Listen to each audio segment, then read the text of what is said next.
Assalamualaikum warahmatullahi wabarakatuh. Waalaikumsalam warahmatullahi wabarakatuh. Alhamdulillahil jabbaril qahhar, al-azizil ghaffar, khaliqil jannati wan nar. Wassalatu wassalamu ala sayyidina wa maulana Muhammadinil Mukhtar wa ala alihi wa ashabihil adhar. Amma ba'du. Saudara-saudara kaum muslimin rahimakumullah. Pada pertemuan kali ini kita akan membicarakan tentang neraka dan calon-calon penghuninya.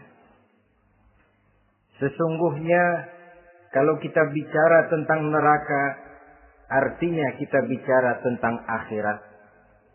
Dan kalau kita bicara tentang akhirat, kita bicara tentang alam gaib yang merupakan salah satu dari rukun iman yang 6, percaya kepada alam gaib. Kalau sudah bicara alam gaib, maka ini di luar batas kemampuan nilai-nilai ilmiah dan di luar batas kemampuan renungan filsafat. Ilmu pengetahuan akan buntu kalau sudah membicarakan alam gaib. Artinya, kehidupan di akhirat itu tidak bisa diteliti secara ilmiah. Filsafat pun akan ngambang kalau sudah membicarakan kehidupan di alam gaib. Karena itu kalau kita kembali kepada logika, jika kita ingin mengerti tentang caranya membuat bangku, kita pergi ke tukang bangku dan bertanya kepadanya. Kita ingin mengerti cara membuat mobil, kita pergi ke tukang mobil, ke bengkel mobil dan bertanya kepada ahlinya. Pun dalam urusan alam gaib, sudah sewajarnya kita kembali kepada penjelasan dari Sang Pencipta alam gaib, yakni Allah Subhanahu wa Ta'ala.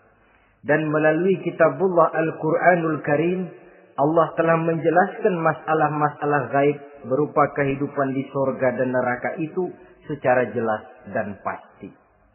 Dengan kata lain, di dalam membicarakan tentang neraka ini, yang menjadi dasar daripada pemikiran kita adalah rasa iman kepada Allah Subhanahu wa Ta'ala. Karena soal neraka tidak pernah bisa dibuktikan dengan ilmu pengetahuan. Tidak bisa diselidiki sebab orang yang sudah pulang ke sana pun tidak pernah kembali lagi kemari untuk kita tanya bagaimana hal ihwal keadaan di sana. Saudara-saudara kaum muslimin rahimakumullah. Neraka dalam istilah Quran selalu disebut dengan narun, yaitu suatu tempat di akhirat nanti yang wujudnya berupa api yang bergejolak, bernyala dengan teramat dahsyatnya, sehingga dapat mengelupaskan kepala setiap orang dan menjulang ke hati. Diriwayatkan oleh Imam Bukhari dan Muslim bahwa Rasulullah sallallahu alaihi wasallam pernah bersabda, "Narukum hadhihi allati tuqiduna juz'un min 70 jazaan min harri jahannam." Qalu, "Wallahi in kanat lakafiyatun ya Rasulullah." Qala, "Fa innaha fadlat bi 69 jazaa." Apimu yang kamu pakai di dunia ini, kata Nabi, untuk memasak, untuk menyalakan lampu, api yang kau pakai di dunia ini cuma satu bagian kecil dari 70 kali bagian panasnya neraka jahanam. Sahabat waktu itu terperanjat lalu berkata, "Wallah, in kanat lakafiyatun ya Rasulullah." Ya Rasul, api di dunia ini saja sudah cukup untuk menghanguskan kami, untuk menghanguskan apa yang ada. Bersabda Rasulullah sallallahu alaihi wasallam, maka sesungguhnya api neraka itu dilebihkan panasnya dengan 69 kali daripada panasnya api di dunia ini. Jadi sepanas-panasnya api yang pernah kita rasakan di dunia ini, maka api di neraka nanti 69 kali lebih panas dari api yang kita rasakan paling panas di dunia. Hadis yang senada dengan penjelasan ini di samping Jawahirul Bukhari, kita bisa menemukannya dalam Mukhtasar Tazkiratul Qurtubi dan Mukhtasar Ibnu Abi Jamrah misalnya. Saudara-saudara kaum muslimin rahimakumullah. Sehingga boleh jadi seringan-ringan azab penduduk neraka di akhirat nanti, kata Nabi, seorang yang di telapak kakinya diletakkan kerikil neraka yang sangat kecil, lalu mendidih otaknya. Itu seringan-ringannya. Di tapak kakinya diletakkan kerikil neraka yang oleh karena panasnya lalu mendidih otaknya. Itu yang paling ringan. Nggak apa-apa. Cuma segitu aja. Di telapak kakinya ditaruh kerikil, otaknya lalu jadi mendidih karena menahan panas. Pantas kalau suatu hari Luqmanul Hakim pernah memberikan nasihat kepada anaknya. Kata beliau, anakku, kerjakanlah dosa seberapa kekuatanmu menanggung azab Allah. Dan laksanakan ibadah seberapa hajat dan keperluanmu kepada Allah. Berapa banyak hajatmu kepada Allah, begitulah kamu harus beribadah. Kalau kamu merasa tidak berhajat dan tidak perlu apa-apa kepada Allah, ya tidak usah ibadah. Logikanya kan begitu. Saudara-saudara, dalam hidup ini ada nggak yang nggak perlu kepada Allah? Ada nggak? Seluruh kita memerlukan Allah. Karena itu Luqman betul dengan bahasa diplomatis. Anakku, kerjakan ibadah seberapa hajatmu kepada Allah. Makin banyak hajatmu kepada Allah, makin banyak hendaknya kamu melaksanakan ibadah.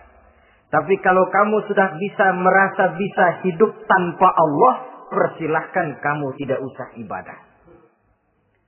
Sebaliknya, kerjakan dosa seberapa kekuatanmu menanggung azab siksaan Allah.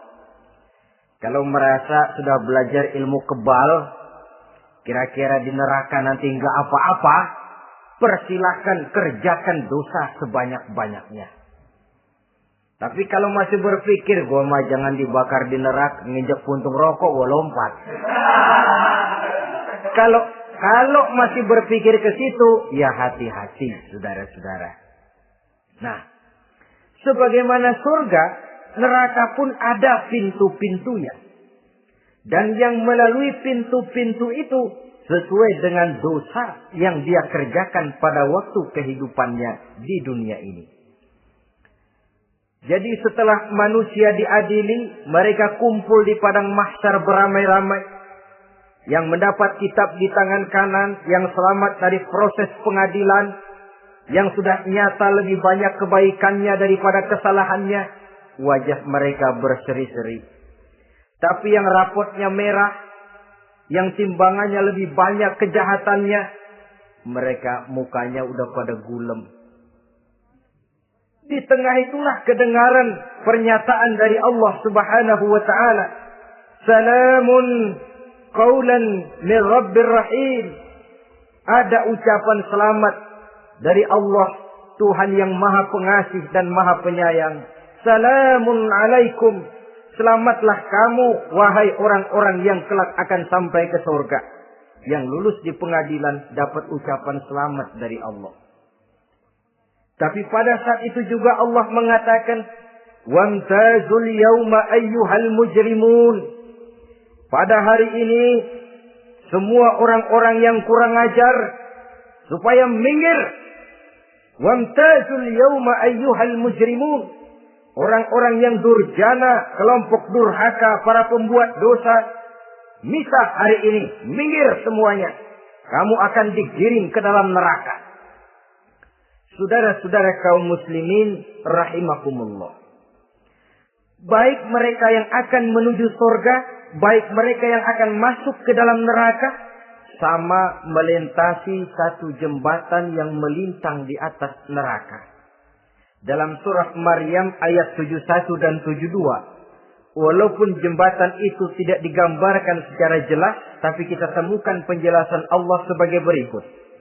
Wa inna minkum illa wariduha. Kana ala rabbika hatman maqdiyya. Thumma nunajjil lazina taqaw. Wa nazaru zalimina fiha jasiyya. Saudara-saudara, dan tidak ada setiap orang pun kecuali mereka akan melalui api neraka itu. Adapun orang-orang yang bertakwa, mereka diselamatkan oleh Allah. Sedangkan orang-orang yang zalim, mereka terlempar ke dalam jurang neraka. Nah, itu yang dinamakan dengan sirat. Ada memang riwayat menjelaskan bahwa sirat itu kecilnya seperti rambut dibelah 7, tajamnya lebih tajam dari mata pedang. Tapi dalam banyak hal, orang lewat di atas sirat itu bergantung kepada amalannya waktu dia hidup di dunia ini. Maka jangan heran ada orang yang lewat di atas sirat itu seperti kilat. Lep, sudah sampai di surga. Ada yang lewat di atas sirat itu seperti orang terbang. Ada yang lewat di atas sirat itu seperti orang lari. Ada yang seperti jalannya unta. Ada yang merangkak. Ada yang gelantungan. Ada yang sudah hampir sampai ke tepian sana untuk masuk ke dalam surga. Terpeleset nyemplung juga ke dalam neraka. Sesuai dengan amalan pada waktu mereka hidup di kehidupan dunia yang sekarang ini. Saudara-saudara kaum muslimin rahimakumullah. Apabila orang terperosok lalu masuk ke dalam neraka, bagaimanakah ihwal keadaan di neraka? Panasnya sudah kita jelaskan tadi. 70 kali lipat dari sepanas-panasnya api di dunia ini. Lalu orang-orang yang masuk ke dalam neraka, mereka juga mendapat pakaian, makanan, minuman, perhiasan. Tapi makanannya, minumannya, perhiasannya lain dengan orang-orang yang sampai di surga. Mereka juga diberikan buah-buahan, sebab di neraka juga ada pohon. Namanya pohon zakum. Buahnya duri dari api. Dan itu yang akan jadi lalap makanannya orang-orang neraka. Di dalam surah As-Saffat ayat 64-65 Allah Subhanahu wa taala menjelaskan, "Innaha sajaratun takhruju fi aslil jahim, tal'uha ka'annahu ru'usus sayatin." Sesungguhnya pohon zakum itu adalah satu pohon yang akarnya keluar dari dasar neraka, yang buahnya seperti kepala setan. Ini sudah untuk bahasa yang sangat menyeramkan ini. Pohon itu tumbuh dari dasar neraka, buahnya mirip kepala setan. Itu akan dijadikan makanannya orang-orang yang ada di dalam neraka. Perhiasannya apa? Surah Al-Insan ayat 4. Inna a'tadna lil kafirina salasilan wa aghlalan wa sa'ira. Sesungguhnya kami sediakan bagi orang-orang kafir itu di dalam neraka segala macam rantai, cambuk-cambuk dan belenggu-belenggu neraka, terbuat dari api neraka, siap untuk merantai, membelenggu dan mencambuk mereka. Jadi dikasih perhiasan, lehernya dikalungin rantai, tangannya dipakein belenggu, ada cambuk-cambuk yang seluruhnya terbuat dari api neraka. Begitu mereka sampai ke pintu neraka yang namanya malaikat Zabaniyah, penjaga neraka, udah bukan main gemesnya dah. Ya, nyambutnya nggak ada ramahnya, lain sama malaikat Ridwan, penjaga surga. ramah, murah senyum. Begitu orang mau masuk surga, salamun alaikum tibtum fadkhuluha khalidin. Keselamatan atas kamu, sungguh kamu telah beruntung. Sekaranglah masuk kamu ke dalam surga dan kekalah tinggal selama-lamanya di sana. Ramah, murah senyum, selamat datang, selamat tiba di tempat yang penuh kenikmatan. Mari persilahkan. Ini malaikat Ridwan.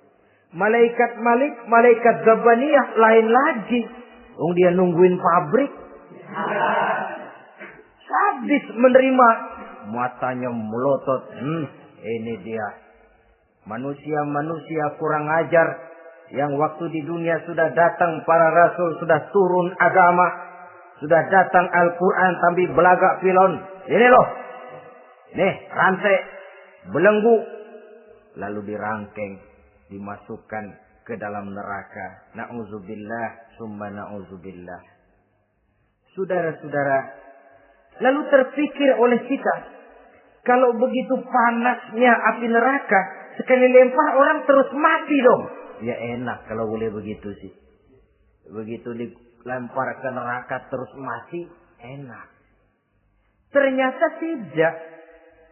Kepedihan neraka adalah kepedihan yang kekal dan terus menerus. Tidak satu saat pun orang-orang di dalam neraka pernah merasakan kesenangan. Tidak sesaat pun. Kali semenit kayak ngaso. Enggak, terus menerus berada dalam kepedihan yang tiada tara. Al-Quran menjelaskan kullama nadijat juluduhum baddalnahum juludan ghairaha. Apabila hancur kulitnya, kami ganti dengan kulit yang baru. Supaya apa? Liyazukul azab. Biar dia rasain azab. Rasain dulu. Hancur kepalanya, buletin lagi. Hancur kulitnya, bikin lagi. Berantakan isi perutnya, disempurnakan lagi, digiling lagi. Terus menerus begitu. Tidak sedetik pun penduduk neraka itu pernah mengalami istirahat. Barangkali pakai jam istirahat lumayan. Ini enggak ada. Ada bel keneng istirahat, azab dicabut. Tidak. Terus menerus dan selalu begitu. Satu detik saja pun mereka tidak pernah istirahat dari siksaan dan azab yang mereka terima. Saudara-saudara kaum muslimin rahimakumullah. Lalu bagaimana keadaan mereka? Ada orang-orang di dalam neraka itu yang dikenakan pakaian dari api neraka. Luar biasa. Dikasih pakaian dinas dari api. Kemudian kepalanya dituangi air yang sedang mendidih. Yang dengan tuangan air itu dihancur luluhkan segala isi perutnya dan kulit-kulitnya. Setelah itu mereka dicambuk dengan cambuk-cambuk dari besi. Apabila mereka hendak keluar dari neraka, mereka dicampakkan kembali ke dalamnya. Dan dikatakan kepada mereka, rasakan siksaan yang membakar ini. Dalam surah Al-Hajj ayat 19 sampai 22, kita bisa simak firman Allah Subhanahu wa taala. Fallazina kafaru qutti'at lahum thiyabun min nar يصب من فوق رؤوسهم الجحيم يسحر به ما في بطونهم والجلود ولهم مقامع من حديد كلما أرادوا أن يخرجوا منها من غم أعيدوا فيها وذوقوا عذاب الحريق نعوذ بالله ثم نعوذ بالله. Diberikan pakaian dari api, melolong, menyayat dia, memilukan, merintih dan meraung-raung. Lalu kepalanya diguyuri dengan air yang sangat mendidih. Hancur luluh isi perutnya. Masih dicambuk lagi dengan cambuk-cambuk dari besi. Mereka merambat. Mereka meraung. Mereka hendak lari. Mereka ingin keluar dari neraka. Tapi tiap kali mereka merambat ingin keluar, ditarik lagi. Kalau cari kita, ayo, mau kemana lo? Apa kata malaikat penjaga neraka? Zuku azabal hariq. rasa ini. Makan pencarian lu waktu di dunia. Saudara-saudara, lalu ada pula siksaan penduduk neraka itu, di mana dahi, lambung, dan punggung mereka dipanggang dengan api neraka. Allah Karim. Kita di dunia ini tertusuk paku saja waktu berjalan, sudah bukan main pedihnya. Tertusuk duri saja, sudah bukan main pedihnya. Ini punggungnya, lambungnya, macam disate, dipanggang dari api neraka. Dalam At-Taubah ayat 35, kita temukan firman Allah, "Fi nari jahannam fatukwa biha ibahuhum wa junubuhum wa zuhuruhum." Na'udzubillah, summa na'udzubillah. Kemudian ada pula penduduk neraka itu yang disiksa, lehernya diikat dengan rantai. Mereka spontan diseret-seret dengan sekeras-kerasnya dan dilemparkan ke dalam lautan air yang sedang mendidih. Kemudian mereka dibakar dalam api yang bergejolak dan menyala-nyala.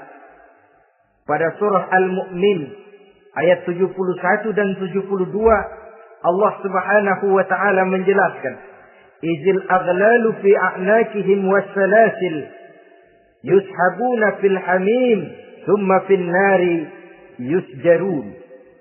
Ketika belenggu dan rantai dipasang di leher mereka supaya mereka diseret ke dalam air yang sangat panas, kemudian mereka dibakar dalam api. Ada lagi penduduk neraka yang dipegang jambulnya lalu diseret ke tengah-tengah neraka, kemudian kepalanya digerujugi dengan air yang mendidih seperti yang dijelaskan dalam surah Ad-Dukhan ayat 47 dan 49. Pendeknya, azab dan siksaan neraka itu sesuailah dengan amalan dosa yang dikerjakan manusia pada waktu kehidupan di dunia ini. Maka dalam puncak perjalanan Mi'raj misalnya, kepada Rasulullah sallallahu alaihi wasallam diberikan berbagai macam penglihatan sebagai contoh dan tamsil dari kehidupan di dunia ini. Sejak dari penglihatan di jalan sampai kepada penglihatan surga dengan segala kenikmatannya dan neraka dengan seluruh azabnya. Seluruhnya merupakan contoh teladan.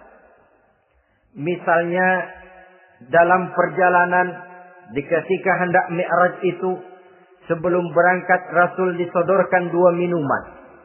Segelas berisi arak, segelas lagi berisi susu. Kata malaikat Jibril, "Ambillah salah satu minuman itu ya Muhammad."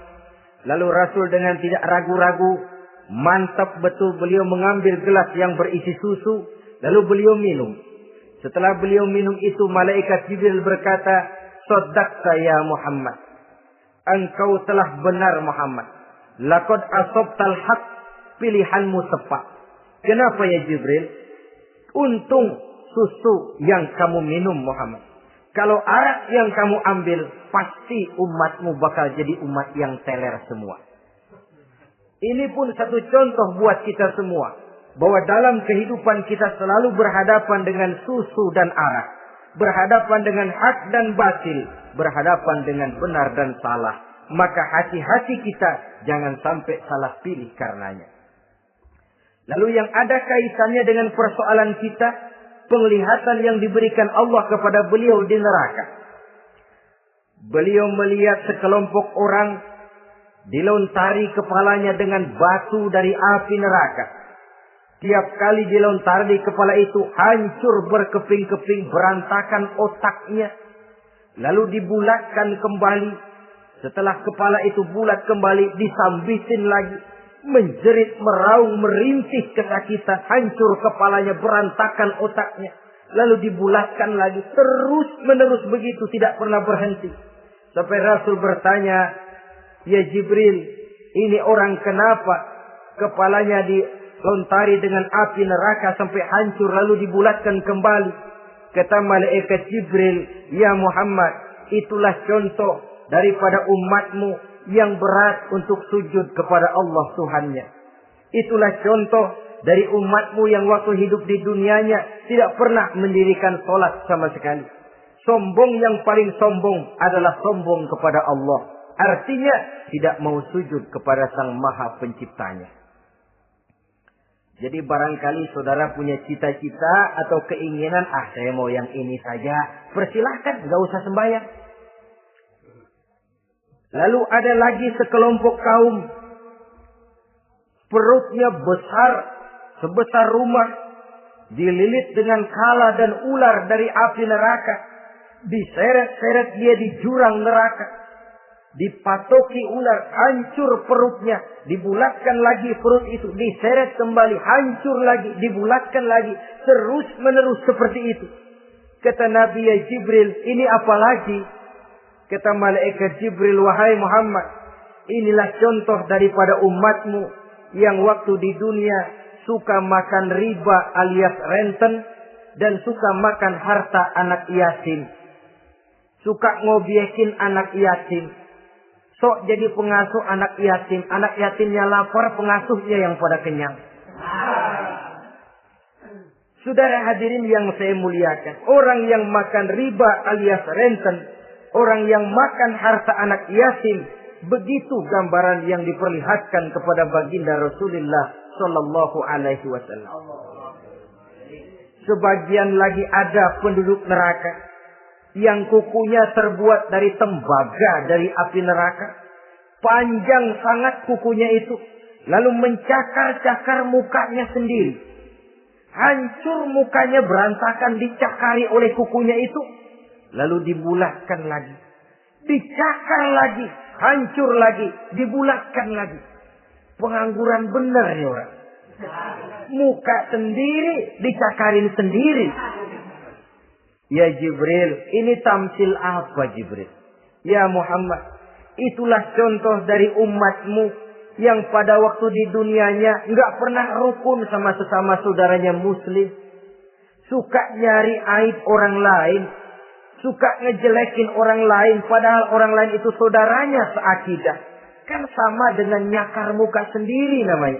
Menepuk air di dulang, terpercik muka sendiri. Kejelekan saudaranya dikorek-korek. Aib saudaranya diobral di pasar umum. Orang macam itu nanti. Tangannya akan tumbuh kuku panjang dari tembaga. Yang akan mencakar dan mengoyak-ngoyak mukanya sendiri. Itu kita bisa lihat nanti. Oh ini yang waktu di dunia suka ngorek-ngorek kesalahan orang tuh. Lagi pada nyakarin mukanya. Oh begitu. Saudara-saudara kaum muslimin rahimakumullah. Oleh karena itu Nabi ajarkan kita, tuba liman saghalahu aibuhu an uyubin nas. Beruntung orang yang aib dan kekurangan pada dirinya menyebabkan dia sibuk sampai enggak sempat ngorek-ngorek aib dan kekurangan orang lain. Introspeksi. Beruntung orang yang celak dirinya menyebabkan dia sibuk dan tidak sempat ngorek-ngorek aib pada diri orang lain. Ada pula di antaranya dilihat oleh Rasul. Di antara penduduk neraka itu orang yang lidahnya terjulur memanjang. Kemudian dipotong lidah itu dengan gunting dari api neraka. Menjerit dan memekik ia menahan sakit yang tiada tara. Sampai Rasul bertanya kepada malaikat Jibril, kalau ini tamsil apa lagi ya Jibril? Kata malaikat Jibril, wahai Muhammad, inilah contoh dari umatmu, orang-orang yang waktu di dunia tidak pandai menjaga lidahnya, suka menggunjing orang, suka memfitnah orang, suka ghibah dan namimah, suka ngomongin orang di belakang yang bersangkutan. Maka hari ini lidahnya menjulur menjadi panjang dan dipotong dengan gunting dari api neraka.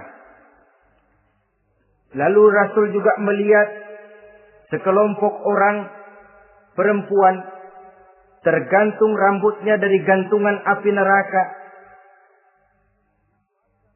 Kemudian dipanggang dari duburnya sampai ke atas kepalanya dengan tombak dari api neraka, meraung dan merintih serta mengeluarkan nanah dari kemaluannya. Rasul bertanya, ini apa lagi ya Jibril? Kata malaikat Jibril, inilah perempuan yang waktu di dunia tidak pandai menjaga kehormatan dirinya. Ahli zina dan tukang umbar. Saudara-saudara kaum muslimin rahimakumullah. Banyak lagi tamsil-tamsil yang dicontohkan dalam puncak perjalanan Mi'raj yang seluruhnya merupakan peringatan bagi kita umat Rasulullah sallallahu alaihi wasallam. Nah, kemudian sekarang marilah kita bicarakan neraka itu satu demi satu. Yang pertama, dan ini yang paling dikenal orang, neraka jahanam atau naru jahanam. Siapa yang dijelaskan Allah akan menjadi penghuni neraka jahanam ini? Pertama dalam surah Al-Ankabut ayat 68. Wa man azlamu mimman iftara 'ala Allahi kadziban aw kazzaba bil haqqi lamma ja'ahu alaysa fi jahannam maswal lil kafirin. Adapun orang-orang yang zalim kepada Allah, mendustakan ayat-ayat Allah dan mendustakan kebenaran setelah datang kebenaran itu, bukankah neraka jahanam merupakan tempat kembali bagi orang-orang kafir? Jadi dalam Al-Ankabut ayat 68 ini dijelaskan, penduduk neraka jahanam itu pertama adalah orang-orang kafir. Siapa orang kafir? Menurut keyakinan akidah kita, setiap orang di luar Islam adalah kafir. Kemudian yang kedua dalam surah Al-Hijr ayat 42 dan 43, penduduk neraka jahanam itu, inna ibadi laisa laka alaihim sultanun illa man ittaba'aka minal ghawin wa inna jahannama la maw'iduhum ajma'in. Sesungguhnya hamba-hambaku tidak akan bisa kamu kuasai, hai iblis, kecuali mereka yang mengikuti tipu dayamu. Sesungguhnya neraka jahanamlah tempat mereka seluruhnya. Kalau kita perhatikan ayat ini, maka penghuni neraka jahanam yang kedua adalah para pengikut setan. Para pengikut setan dengan seluruh ajaran-ajaran yang dilancarkan oleh setan. Padahal pada saat hendak masuk neraka, setan jelas cuci tangan. Tugasnya cuma bagaimana mencari pengikut sebanyak-banyaknya yang akan nemenin dia di neraka nanti. Tapi pada saat orang digiring ke dalam neraka, setan cuci tangan. Mungkin orang menuntut, setan, gue ngikutin lu, sekarang kenapa jadi kemari? Nah, gue bilang juga apa? Kata setan, gue bilang juga apa, lu kenapa ngikutin? Dan setan ini menebar ranjau dalam segala bentuknya, dengan segala macam caranya. Para pengikut setan yang menjauhi tuntunan agama, memperturutkan hawa nafsunya. Setan membisiki manusia lewat minuman keras. Setan masuk manusia lewat judi, lewat zina, lewat kenikmatan yang melalaikan orang dari kehidupan akhirat dan selanjutnya. Dengan segala macam jalan. Kadang-kadang dalam ibadah setan juga masuk. Kalau tidak ditimbulkannya takabur, ditimbulkannya sikap ujub dalam diri kita. Timbul rasa diri lebih benar dari orang lain. Dan ini jelek. Timbul rasa nganggap enteng orang lain. Itu kan ujub. Nggak dikelihatannya orang. Cuma hatinya aja ngomong sendirian. Kalau gue lihat di kampung ini nggak ada yang kayak gue. Bayangnya kayak ibadahnya kayak udah aing pang paling nak ya di dia. Itu juga bisikan iblis. Dan dia tidak segan-segan mengaku jadi Tuhan iblis itu. Dan ini diceritakan dalam kehidupan Sayyidus Syekh Abdul Qadir Jailani. Ketika beliau sedang ibadah di mihrab dalam masjid, datang seberkas sinar. Sinar itu ngomong, ya Abdul Qadir ana rabbuk. Hai Abdul Qadir, aku Tuhanmu, kata cahaya tadi. Sudah cukup kamu ibadah Abdul Qadir. Sembayangmu udah banyak, puasamu udah banyak, jihadmu cukup. Maka mulai sekarang berhenti dah ibadah. Aku bolehkan kepada kamu segala yang dilarang. Cuma yang didatangi Syekh Abdul Qadir. Sehingga mendengar cahaya tadi ngomong begitu, beliau ambil kasut sendal, disambitnya cahaya tadi, izhab ya la'in. Pergi, laknat, terkutuk, iblis kamu. Masa saya disuruh berhenti sembahyang karena hati saya sudah baik? Kalau hati sudah baik lalu boleh berhenti sembahyang, mestinya yang paling dulu berhenti sembahyang Nabi Muhammad, sebab beliau orangnya paling baik. Tapi Nabi hatinya baik, sholat jalan terus, hukum halal haram berlaku. Ini kadang-kadang orang sekarang baru ibadah dikit banget merasa dapat bisikan katanya, wangsit. Dia berhenti sembahyang madep mulu, madep ngodik sembahyang. Bikin ajaran yang aneh-aneh. Nah kalau satu orang boleh dapat wangsit, saya juga boleh dong ngomong dapat wangsit. Saya juga boleh dong mendirikan aliran kepercayaan. Saya ngilang dulu dari kampung saya kira-kira 3 tahun. Saya nyepi di kaki Gunung Salak, pulang piara jenggot, pakai belangkon. Di depan nama saya pakai embel-embel mbah. Saya ngaku dapat wangsit di Gunung Ano, mewahyukan kepada saya ano. Saya cari murid yang fanatik. Saudara-saudara kaum muslimin rahimakumullah. Setan membisiki manusia hatta kita sedang ibadah sekalipun dibisikin. Caranya, mula-mula dia bisikin, lu sembahyang buru-buru dah. Buru-buru udah. Akhirnya apa? Rukuk kita nggak sempurna, sujud kita nggak lengkap, tumakninah kita kurang, bacaan kita tajwidnya nggak kena. Kalau itu bisa kita atasin, kita sembahyang sebagaimana yang seharusnya, dia bisiki lewat jalan lain lagi. Suruhnya yang pendek-pendek aja dah. Atau habis sembahyang udah sigrah, udah jangan pakai wirid, jangan pakai zikir. Dengan segala macam jalan. Dibisikinya was-was ke dalam diri kita. Hingga ada satu riwayat walaupun dhaif, tapi ini baik untuk dijadikan pelajaran. Konon iblis itu kalau subuh keliling dia. Bawa kulit kambing, jarum, sama tepung. Ditanya orang, iblis ini buat apa? Oh, kulit kambing. Gunanya tahu nggak? Kalau begitu subuh, sudah muazzin bilang, as-salatu khairum minan naum. Salat lebih baik daripada tidur. Maka ini kulit kambing mulai aku hamparkan buat hamba-hamba Muhammad. Jadi begitu dengar azan, cuma udah bikin anget udah tidur. Kenapa? Kulit kambing belis masuk. Saudara-saudara, lalu kata orang tadi lagi, lah kalau tepung buat apa itu? Oh, tepung. Itu kalau umat Muhammad mau baca Quran, baca kitab, mutola'ah, gua aurin tepung matanya. Biar dia sepet. Makanya kalau sudah ngaji, baca Quran, bawaannya udah ngantuk aja ngantuk. Oh begitu, iya. Nah kalau duri paku itu buat apa? Nah ini duri paku. Kalau umat Muhammad mau hadir di majelis taklim, mau pergi ngaji, mau duduk iktikaf di masjid, gua pasangin paku di pantatnya. Jadi kalau sudah duduk di masjid, keleset. Hadir di majelis taklim, keleset. Bawaannya mau udahan melulu. Itu duri-duri dan paku-paku yang memang ditebarkan oleh iblis. Saudara-saudara kaum muslimin rahimakumullah. Jadi para pengikut setan dengan segala macam perangkapnya ini pun. Ya perangkap setan itu ya dunia. Dunia itu ya isinya harta, tahta, wanita. Kan perangkap dunia itu. Harta, tahta, wanita. Ini sering bikin orang buta. Perangkap dunia. Dan merupakan perangkap setan sekaligus. Nah, yang ketiga, penghuni neraka jahanam adalah para pembuat dosa, orang-orang yang durhaka.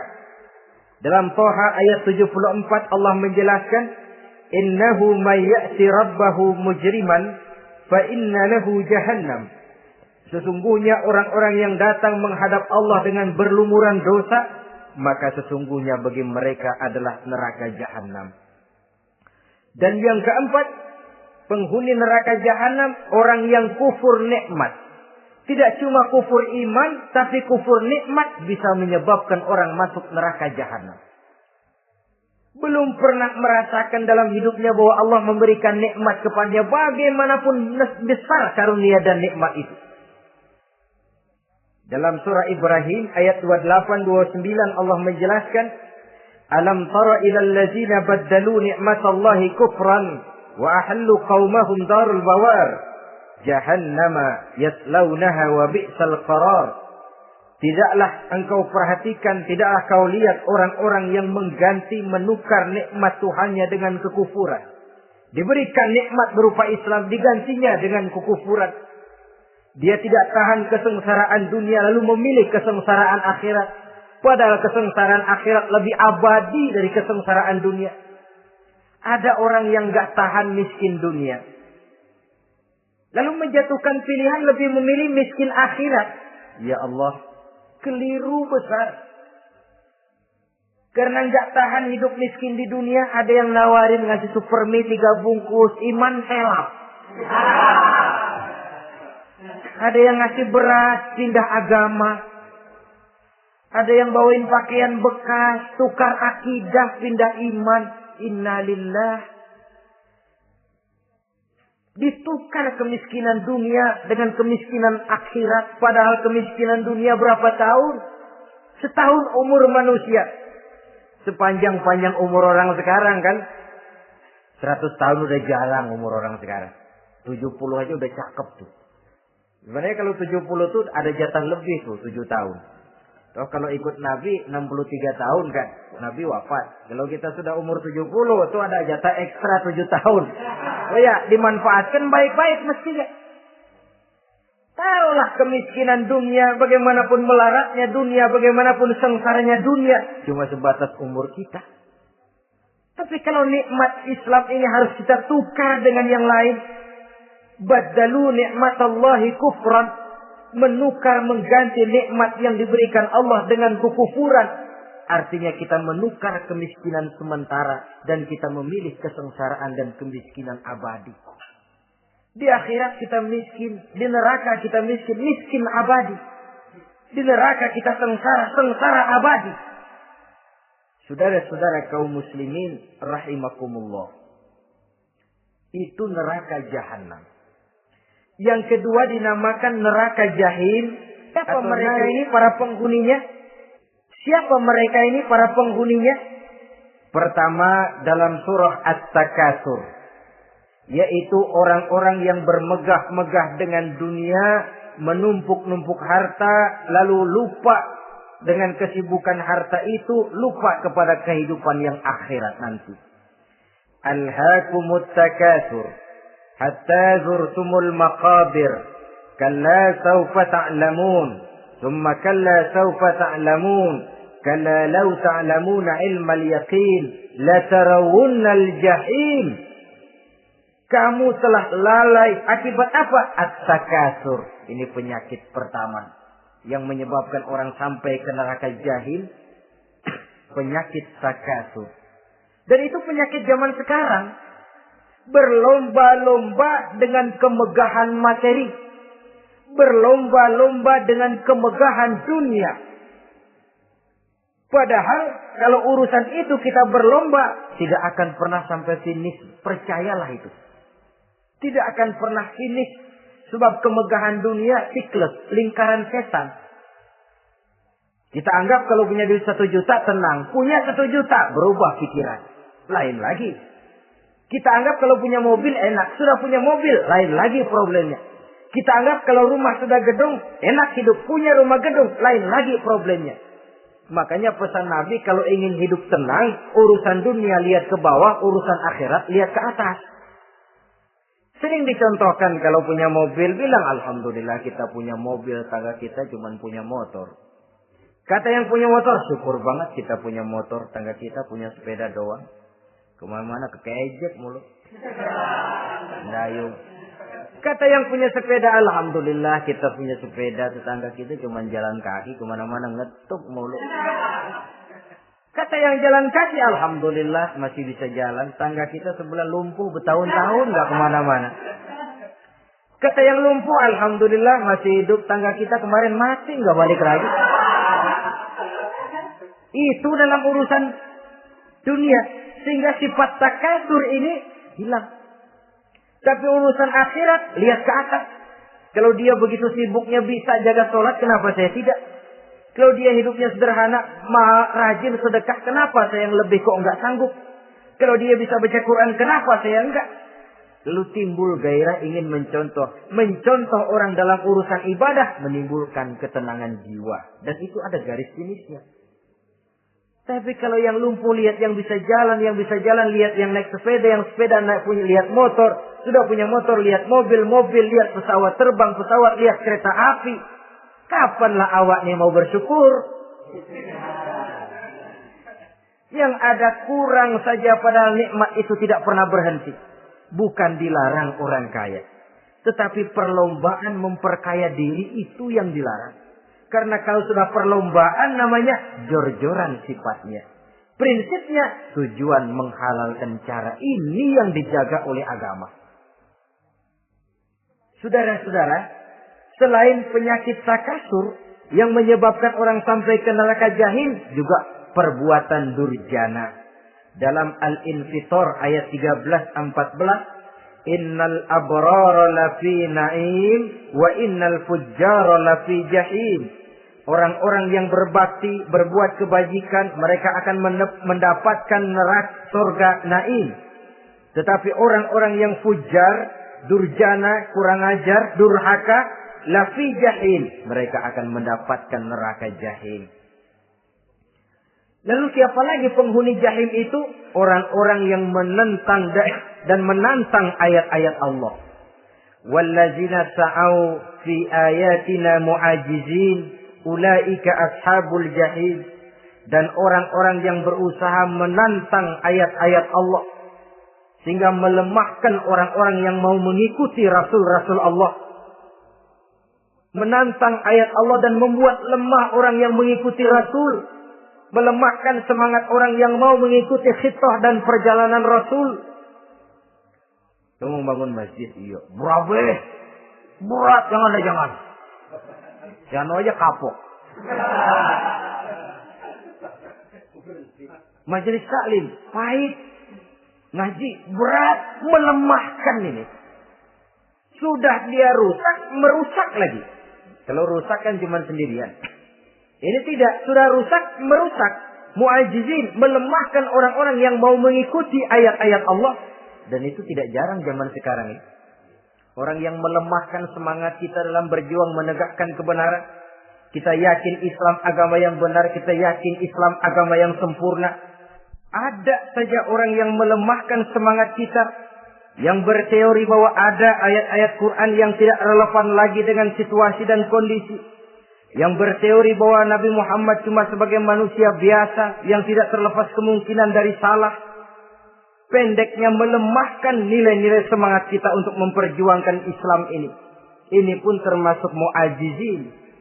Mereka akan menemukan nanti di akhirat kapling di dalam neraka yang dinamakan neraka jahim. Na'udzubillah summa na'udzubillah. Yang ketiga, saudara-saudara, di antara nama neraka itu adalah neraka hawiyah. Siapa penghuni neraka hawiyah ini? Dalam surah Al-Qari'ah ayat 8-11 dijelaskan secara simpel, wa amma man khaffat mawazinuhu fa ummuhu hawiyah. Adapun orang-orang yang ringan timbangan kebaikannya, maka tempatnya adalah neraka hawiyah. Artinya, orang ini lebih berat timbangan kejahatannya. Sedikit kebaikannya sehingga jadi ringan di timbangan akhirat nanti. Sholat, puasa, zakat. Tapi dosa yang dikerjakan masih lebih banyak ketimbang kebaikan yang dikerjakannya itu. Maka orang semacam ini apabila tidak mendapat syafaat, maka dia akan masuk ke dalam neraka yang namanya neraka hawiyah. Lalu yang keempat, neraka wail. Dalam surah Al-Ma'un ayat 1-7 garis besarnya yang mendapat neraka wail adalah para pendusta agama. Siapa sih pendusta agama itu? Ara'aita allazi yukazzibu bid-din? Tidakkah kamu lihat siapa orang-orang yang mendustakan agama? Mendustakan agama, beragama tapi bohong, salatnya bohong, hajinya bohong, puasanya bohong, mendustakan agama. Siapa mereka? Fadzalikal ladzi yad'ul yatim. Pertama, orang yang suka menghardik anak yatim. Anak yatim yang lemah, anak yatim yang tidak berdaya, yang hidup dipayungi kemiskinan dan kekurangan, bukan ditolongnya, malah dihardiknya. Jangan lupa, saudara yang sudah 2-3 kali pergi ke Makkah, saudara yang khusyuk dalam sujudnya, saudara yang mantap dalam puasanya, mungkin saja bisa terhalang masuk ke dalam surga. Karena di samping rumah saudara ada anak yatim merintih menahan lapar dan haus. Saudara tahu, saudara mampu, tapi saudara diam saja, tidak mau mengulurkan tangan. Mungkin itu yang akan mengganjal saudara untuk masuk ke dalam surga. Wala yahuddu ala tu'amil miskin. Mereka membiarkan fakir miskin, tidak memberikan makan. Kemudian fawailul lil musallin. Mereka juga melalaikan salat. Allazina hum an salatihim sahun. Allazina hum yura'un. Mereka juga riya di dalam amalnya. Saudara hadirin kaum muslimin rahimakumullah. Melakukan melalaikan salat, kemudian riya dengan amalnya, termasuk amalan salatnya. Kalau jadi imam, bahasanya dibuat sepasih-pasihnya, surahnya yang panjang-panjang, paling pendek sabbihis sama wadduha. Tapi kalau sholat sendirian cukup qul huwallahu ahad sama inna a'tainakal kautsar. Hilang lagi nilai keikhlasannya. Dan terakhir, mereka enggan untuk membayar zakat. Yang memenuhi ciri-ciri inilah yang dikatakan sebagai pendusta agama. Menghardik yatim, membiarkan fakir miskin, melalaikan sholat, riya, dan enggan membayar zakat. Mereka divonis mendapat neraka wail. Seperti dalam surah Al-Ma'un ayat 1 sampai dengan 7. Saudara-saudara kaum muslimin rahimakumullah. Yang kelima, neraka sa'ir. Neraka sa'ir ini pertama buat mereka yang memakan harta yatim. Kalau tadi tidak mau membantu, ini malah membantu tapi tujuannya malah ngobyekin anak yatim. Mereka yang memakan harta yatim dalam An-Nisa ayat 10. Innal ladzina ya'kuluna amwalal yatama zulman innama ya'kuluna fi butunihim nara wa sayaslawna sa'ira. Sesungguhnya orang-orang yang memakan harta anak-anak yatim dengan zalim, mereka sebenarnya telah memakan neraka, memasukkan api neraka ke dalam perutnya. Mereka akan dilontarkan ke neraka sa'ir. Selain itu, orang-orang yang mengingkari apa yang diturunkan oleh Allah Subhanahu wa Ta'ala, mengingkari kebenaran Quran, mengingkari Rasul, pendeknya mengingkari Islam, dijelaskan dalam surah Luqman ayat 21. Yang keenam, saudara-saudara, yang dinamakan dengan neraka lago namanya. Pertama, untuk pembangkang dan orang yang menjauhi agama. Yang kedua, orang yang berpaling dari kebenaran. Dan yang ketiga, orang yang suka menumpuk-numpuk harta dan menyimpannya, tidak mau membayar zakat, infak, apalagi sedekah. Ini kita temukan penjelasannya dalam surah Al-Ma'arij ayat 15 dan 17. Yang ketujuh dinamakan neraka Sakor. Siapa penghuni neraka Sakor ini? Pertama, orang yang tidak pernah sholat. Yang kedua, tidak pernah memberi makan orang-orang miskin. Yang ketiga, ahli membicarakan yang batil. Strategis betul dia, ulung kalau sudah mengatur kebatilan. Kemudian yang keempat, orang yang mendustakan hari akhir. Dalam surah Al-Muddatsir ayat 42 sampai 47, kepada penduduk neraka Saqar ditanya, "Ma salakakum fis Saqar?" Apa yang menyebabkan kamu masuk ke dalam neraka Saqar? Qalu lam naku minal musallin wa la naku nut'imal masakin wa kunna nakhudu ma'al khaidin wa kunna nukazzibu yaumaddin. Mereka menjawab, kami di dunia tidak pernah sholat, tidak pernah memberi makan fakir dan miskin. Kami selalu berkumpul dengan orang-orang yang batil dan membicarakan kebatilan, dan kami mendustakan adanya hari akhir. Yang kedelapan, yang terakhir adalah neraka Hutamah. Ini diperuntukkan bagi para pengumpat, pencela, para penghina orang lain, mencari aib saudaranya, kemudian juga mereka menumpuk, menghitung-hitung harta, lalu kikir dan bakhil dengan hartanya itu. Dalam surah Al-Hujurat ayat 11-12, kemudian surah Al-Humazah ayat 1 sampai dengan 7, kita temukan penjelasan itu. Pada akhirnya saudara-saudara, kalau penduduk surga mereka kekal di dalamnya, maka penduduk neraka ini ada dua macam. Ada penduduk musiman, ada penduduk permanen.